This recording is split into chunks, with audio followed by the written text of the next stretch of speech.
नमस्कार साथियों, आप सबका पुनः स्वागत है श्रद्धा एस्ट्रो ज्योतिष में। आज हम लोग कवर करने वाले हैं तुला लग्न की कुंडली में यदि राहु पंचम भाव में बैठे हैं तो क्या फल है। हम ये भी कह सकते हैं तुला लग्न की कुंडली में कुंभ राशि का राहु किस प्रकार का फल देता है। तो आइए शुरुआत करते हैं आज की क्लास का। लग्न से गिनते हैं एंटी क्लॉकवाइज तो आता है पांचवा भाव, पंचम भाव। पंचम भाव क्या बताता है? हमारे डिग्री सर्टिफिकेशन की। तो यहाँ पर 11 नंबर है और 11 नंबर पर यहाँ राहु बैठे हुए हैं।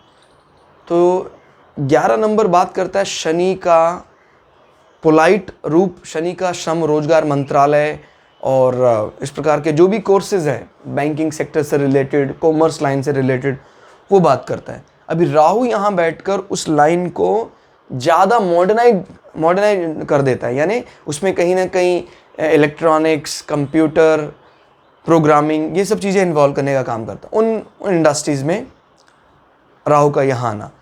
अगर राहु अकेला यहाँ बैठा हुआ है तो एजुकेशन सर्टिफिकेशन के लिए अच्छा है आपका, क्योंकि ये एक प्रकार का फैन फॉलोइंग की भी बात भी करता है। तो आदमी बहुत ज़्यादा माहिर होता है अपनी इमेज को फैलाने में।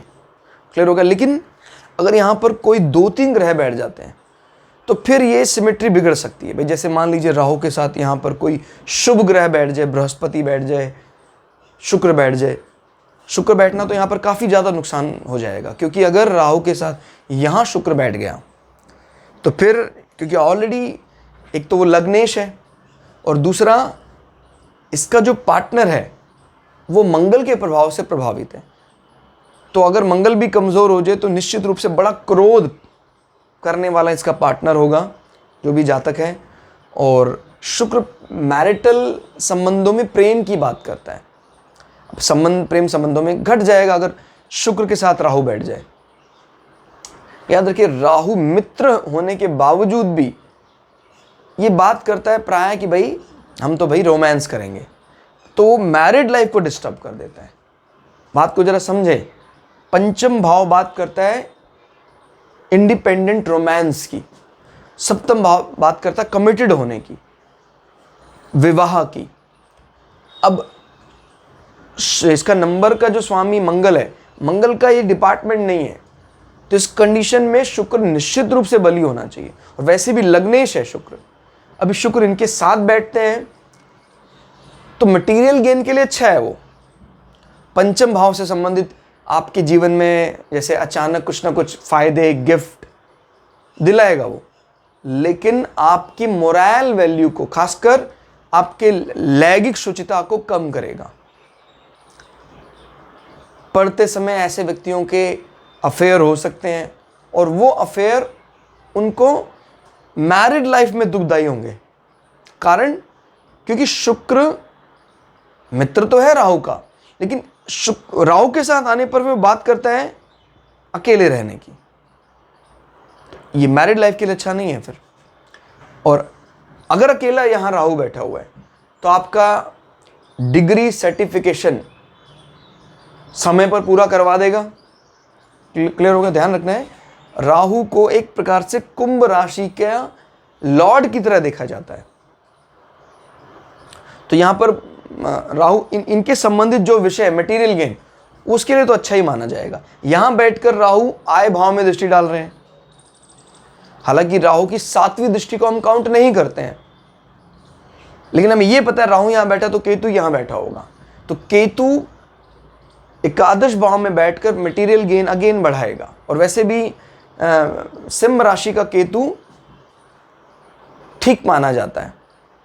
तो बड़े भाई बड़ी बहन कहीं ना कहीं, अगर केतु यहाँ बैठा हुआ है, कहीं ना कहीं अट्रैक्ट होते हैं, क्योंकि इसको मोक्ष का प्लैनेट भी माना जाता है। उनका स्वभाव एकांत प्रिय, अकेले रहने वाले ज़्यादा, इस प्रकार का रूप दिखाई देता है केतु का यहाँ बैठना। क्लियर हो गया। फैन फॉलोइंग आदमी अच्छी जुटा लेता है राहु यहाँ बैठने पर। लॉटरी से, सट्टे से फायदा होता है। क्लियर। तो पंचम भाव हमारे स्टमक की बात करता है, लेकिन अगर शनि कमजोर हो गई तो अपच, पेट में समस्याएं, ये चीजें उत्पन्न हो जाती हैं। क्लियर होगा। और अगर जितनी बातें मैंने बोली हैं पॉजिटिव, उसके लिए शनि का मजबूत होना ज़रूरी है। देखिए, अगर शनि मजबूत नहीं है तो राहु आपको देर सवेर डिग्री सर्टिफिकेशन दिलवा देगा, अचानक फ़ायदा भी दिलवा रहा है, गिफ्ट भी दिलवाता है जहाँ भी वो काम करते हैं वहाँ से।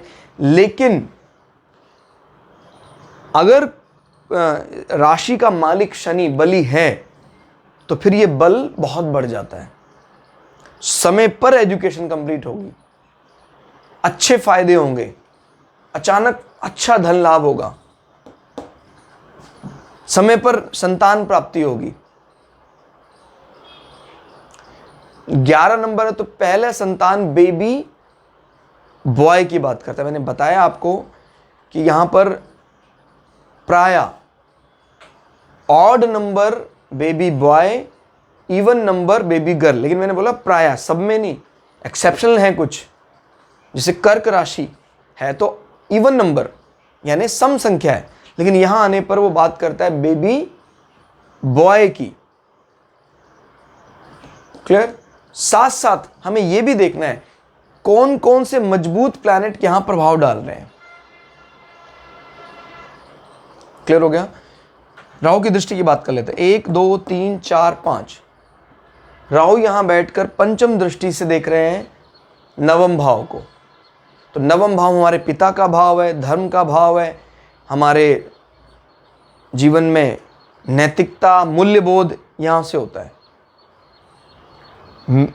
मिथुन राशि को बहुत पसंद करता है राहु, तो यहां पर दृष्टि बताती है कि आप अपने जीवन में पिता से सहयोग पाएंगे। क्लियर हो गया? और पिता आपके ना सिर्फ सॉफ्ट नेचर्ड होंगे, वो सही तरह से नीति पर चलने वाले। क्लियर हो गया? क्योंकि राहु बहुत डिप्लोमैट आदमी है, ढंग से चीजों को क्रियान्वित करता है। बुध अगर कमजोर है तो फिर राहु की दृष्टि आपकी जंघा को भी कमजोर करेगी और पाचन को भी कमजोर कर सकती है। क्लियर?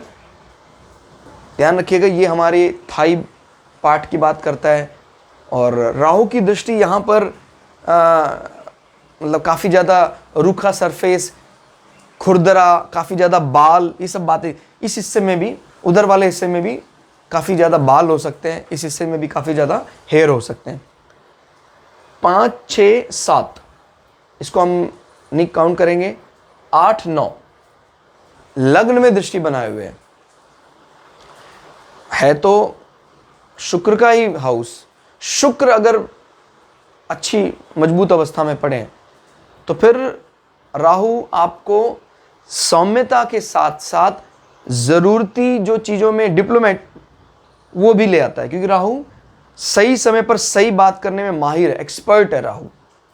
इसको बनाना चाहिए कोई राजनीतिज्ञ, सही उपयोग करता है। लेकिन अगर शुक्र पीड़ित हो जाए कहीं तो फिर ये डिप्लोमेसी काम नहीं आती है। वो करता है, वो एक प्रकार का छद्म माना जाता है। सोसाइटी उसको झूठ बोलने वाला स्वीकार कर लेती है। फिर भाई लग्नेश भी पीड़ित हो गया आपका और राहु यहां दृष्टि डाल रहा है।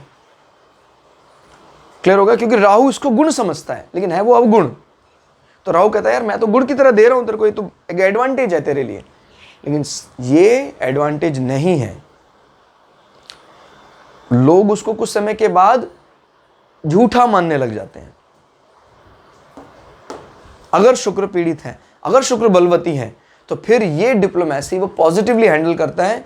और अगर शुक्र पीड़ित है और राहु की दृष्टि मार रहा है तो कहीं ना कहीं इस हिस्से में कोई दिक्कत आना, कोई निशान, कोई आई साइड वीक होने, चश्मा भी चढ़ा देता है फिर वो। हाँ, कब बच जाता है आदमी चश्मा नहीं चढ़ता? हाँ, सूर्य मजबूत अवस्था में है तो फिर चश्मा नहीं चढ़ेगा। जैसे सूर्य एक्सेल्ड कर जाए मेष राशि में तो मैरिड लाइफ के लिए तो बहुत अच्छा नहीं होगा, लेकिन वो तब इस दृष्टि का दुष्प्रभाव घट जाएगा। तो ओवरऑल राहु का यहां बैठना, जहां तक बात करते हैं मटेरियल गेन के लिए अच्छा माना जा सकता है। लेकिन अगर कुछ प्लैनेट को ये प्रभाव में ले लेता है, शुक्र को प्रभावित कर देता है, बृहस्पति को भी प्रभावित कर लेता है, तो फिर हमारे एजुकेशन में पूरा तो होगा लेकिन रुक रुक कर, और प्रेम संबंधों में भी खटास ला सकता है, अनैतिक संबंध हो सकते हैं, एक्स्ट्रा मैरिटल अफेयर हो सकते हैं। तो आज के लिए इतना ही, मिलते हैं अगली क्लास में। तब तक के लिए जय श्री भगु पराशरा, जय श्री शुक्राचार्य, नमस्कार।